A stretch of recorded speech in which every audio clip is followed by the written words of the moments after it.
The journal was my only friend now. I found it in my carry-on, a gift from Sarah. I wasn't writing big ideas now. I was writing my heart, my goodbyes. I wrote about the sunrise, the strange birds, my love, until the ink was gone. He remembered the crash, the noise, the screaming, then silence. He clung to a piece of the wing, floated for days, and finally reached the island. I dipped the pen's tip on my tongue, needing just a little more ink. I had to tell them I loved them. The ocean was his only companion, a whisper and a roar. It had taken everything but given him this island. The sun was hot, the sand was white. I sat with my back against a palm tree, pen in hand, writing in a salt-stiff journal. The pen was running out of ink. I had to make every word count. Each letter was a piece of me, a piece I was leaving behind for Sarah, Leo, and Mia. I hoped they would find it one day, know I tried. Every morning I woke up and said their names. Sarah, Leo, Mia. It was a promise to love them until my last breath. He was no survival expert. He learned to find water, safe berries, build shelter.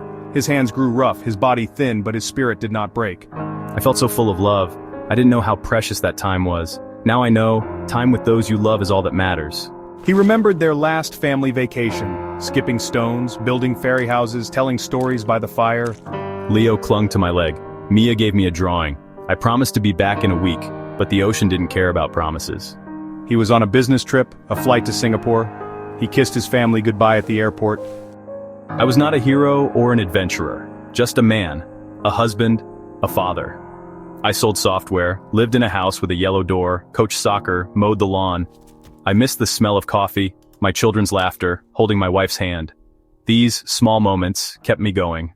I keep my mind busy, making tools, exploring, finding a hidden waterfall. I let myself cry, then go back to hoping. At night, the stars were beautiful, but made him feel even more alone.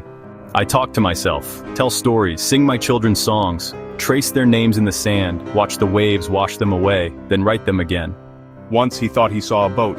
He lit the fire, waved, screamed, but it disappeared. The loneliness was a weight. Hope is a fire, sometimes bright, sometimes just an ember. Every day I work on my signal fire, scanning the horizon for a ship or plane. At first he hated the island, but slowly he saw it differently. It kept him alive. Food, water, shelter. The island is my world now, a circle of sand and jungle. I know every tree, every rock, the rhythm of the tides. He tucked the letter into the journal. His story was told. I wrote a final letter. If you find this, tell my family I love them more than the ocean. Tell them I am at peace. He imagined her reading these words, hoped they'd be a comfort. To Leo I wrote, be kind, be brave, take care of your mother and sister, I am so proud of you. To Mia, never lose your light, laugh, dance, see beauty in small things. I am your guardian angel in the sky. He wrote letters for their birthdays, graduations, wedding days, so they'd have a piece of him.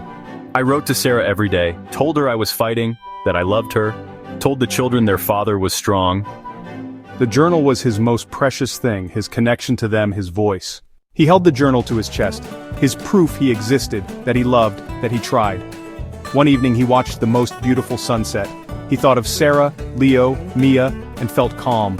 He lay down, closed his eyes, and dreamed of home. He did not wake up. Years passed. The island changed, but the journal was safe, sealed in a bottle, wedged in a tree. One day, researchers found it. They read Eli's story, his letters, and were moved to tears. Eli's story was shared. People learned about his love and courage. He was not forgotten. His message was about love, time, and holding on to what matters. What would your final message be? I was not afraid of dying. I was afraid of being forgotten. Eli grew weaker. The days blurred. The fire in him faded.